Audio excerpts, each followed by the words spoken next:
Magandang umaga sa inyong lahat. Good morning, everyone. And I'm here to present about Between Worlds, a new orientation for internationally qualified nurses. This is what we're currently doing in Christchurch Hospital. And just to link in the 700 and 800 paper, IQN brings a lot of stuff coming into a new country. Some of them have this qualification already at the background, but coming in here, they might be culturally shocked. And because of that, they can't really function really well. Saying that, you'll see in here, over the after COVID time, you'll see the surge of IQN arriving in Australia and New Zealand. In Australia, there is approximately 3 times the amount of IQN that arrive in there, and in New Zealand, 18% increase pre-COVID time. So that big jump has led to sometimes the employers, the nurse managers, the educators a little bit trembling on what we will do with these IQNs. As an IQN myself, I have a little stories later on that I'll tell you. And as you are aware, this IQN, 48% of this practicing nurses in New Zealand are IQN, and majority of this are Asian nurses. For this talk, I will be focusing more of the Asian nurses and how they struggle and how we can help them be on their maximal potential.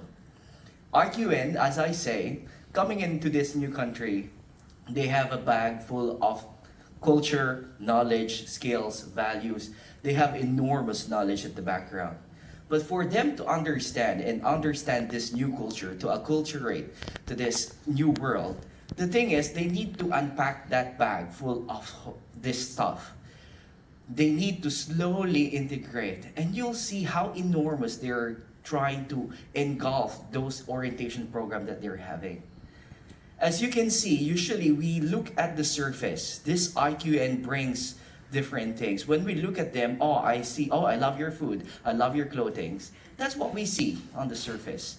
But deeper, there is a deeper context there that we need to look into. What's their behavior? What is their attitude? How they interact?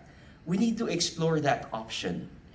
And as you can see, the graph there, that's from Immigration New Zealand, what we call the settlement curve. It takes 24 months for an IQN or an immigrant to adjust. Same as for the language. It will take them time.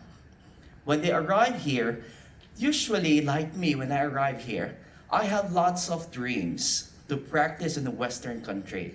I'm so happy. What we call the honeymoon phase. You have this kind of thing until it starts to see the reality around you, that you need to grasp this orientation book, this e-learning, this new personalities around you. Then you start to dwindle down and thinking, there's something going on. You might be in shock. You might be in crisis. And it takes time before you recover. 24 months. Took me, it might be a year or 24 months to fully understand the communication and the environment around me. As you can see here, this is from a meta-synthesis that was conducted in UK. The challenges that IQN face when they're arriving in a new country. It could be the communication, the nursing practice, the inequity, cultural differences. Transitioning this IQN helps them better understand and better integrate in the system. I'll focus on the first one, which is communication as the most daunting challenge. I have this usual story that usually tell people that when I started here, I have my preceptor on my first week always tells me, good lad, good lad. Then at the back of my mind, it always goes to me, oh, am I doing something wrong? Because remember, I am from the Philippines where I grew up with an American language, American English, on my ear. When it receives in my ear, I feel it, I hear it as, good Lord, something's going on.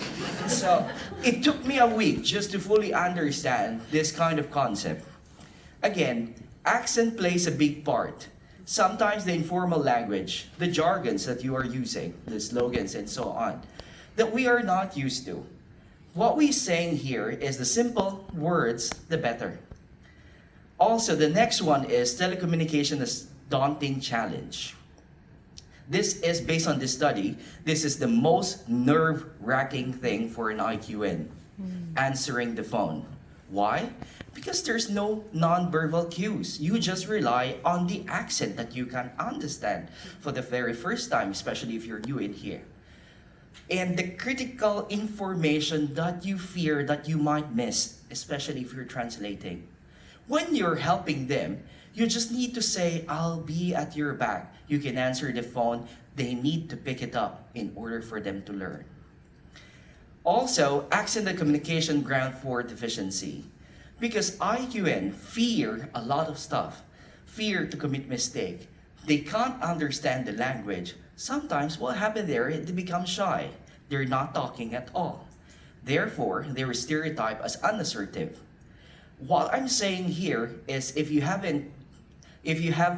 fail to break that barrier, the communication barrier, it will become a domino effect. It will be a vicious cycle. This IQN will just be quiet, sitting in there, and shy, and unassertive, and now it feels their dignity is already broken. So what we're saying here is you need to put lots of things in here, especially with the communication. But again, at the back of your mind, it will take time for them to understand the language. How do we address this in our orientation program? We have added layers and layers on how to resolve this. Part of this is speaking up for safety. We try to let them have a creative assertiveness. Because if they're shy, we usually connotate IQN as unassertive. Also, another end is they also need to know how to receive feedback. We're trying to know, can they speak up and can they receive the message rightly? This is in collaboration with an effort. It's a mutual responsibility, not just for the IQN alone, but also within the allied health team, the SMO. And it might be time critical, but again, at the end of the day, time will make it better. During those time, the hard time, what they need is your support.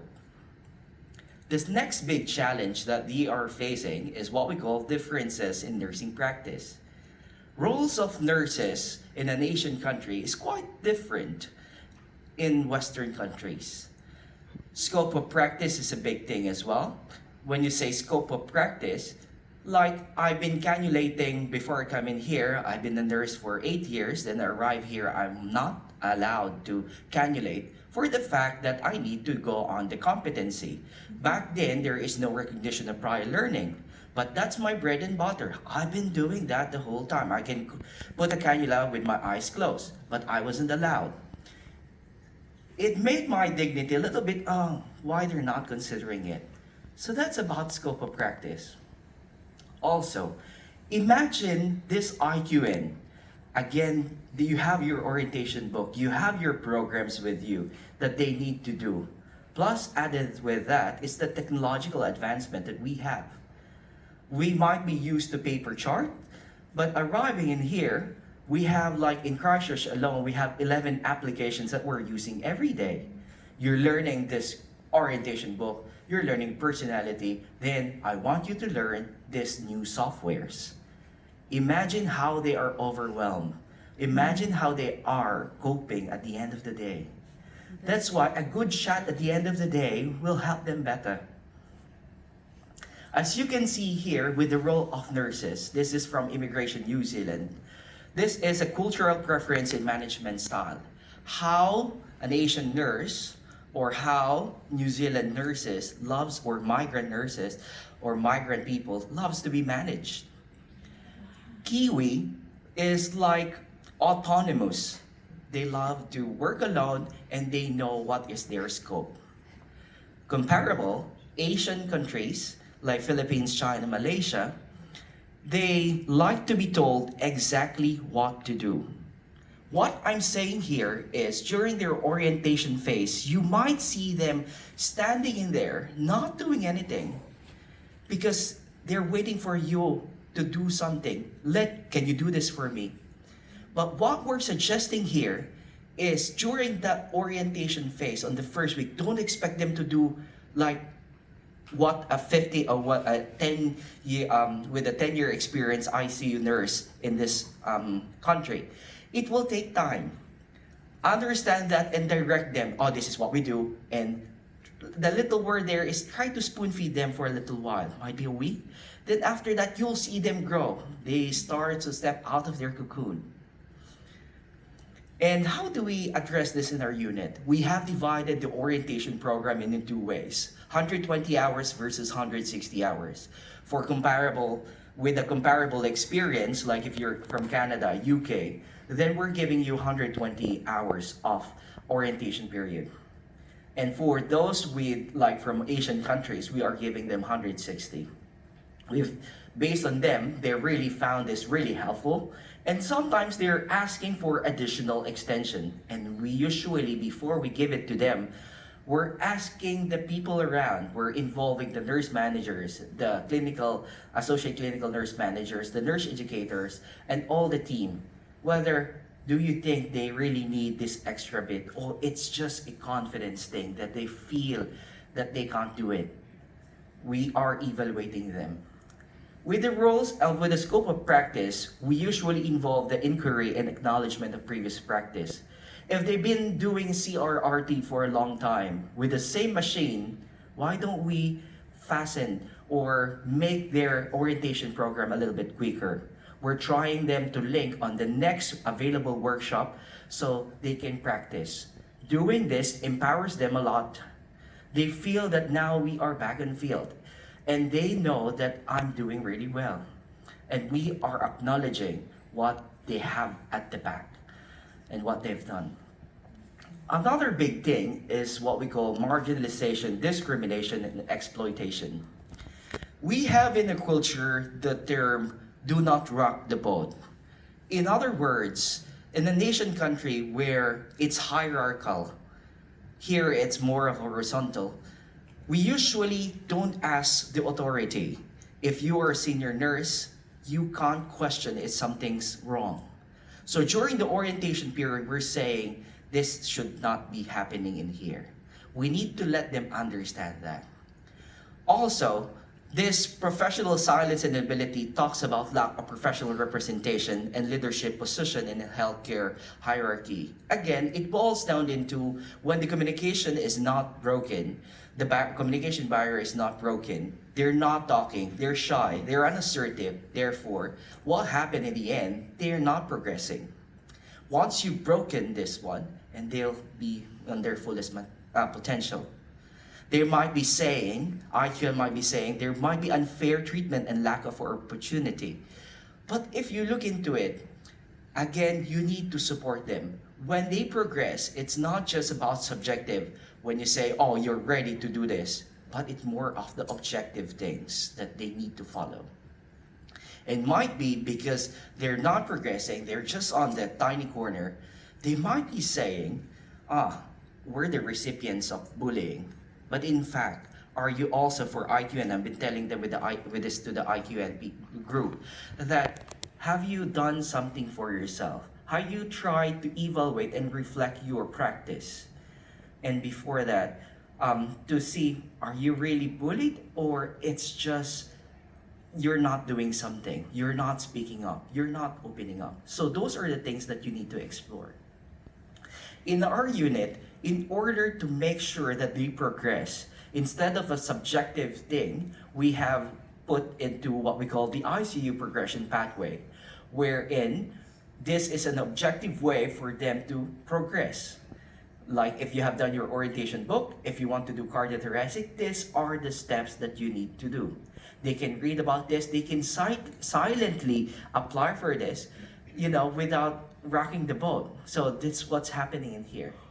Also, we added preceptorship. In particular, we have added the clinical mentorship and the social mentorship. How they're asking me, how was I able to be on this position? Might be I'm just thinking one of my ACAM where I was involved in social mentorship. She was my social mentor. She asked me to join this hiking group when we tramped to Kepler, which is really good. And from that on, I started to be more open. Adding that layer talking about not just in workplace, but also outside workplace, you can see that now they're trying to open up also in the workplace. Also, during our cluster update, our yearly thing, we have added active bystander in order to prevent bullying, because bullying is a no-no, even for you guys. Not just for ICANN, but for everyone. The last one would be cultural difference. There is a big cultural difference happening in here. So you can see the first graph in there. This is from Immigration New Zealand, where you can see New Zealand at the bottom there. Rules are important, and the other side is the status.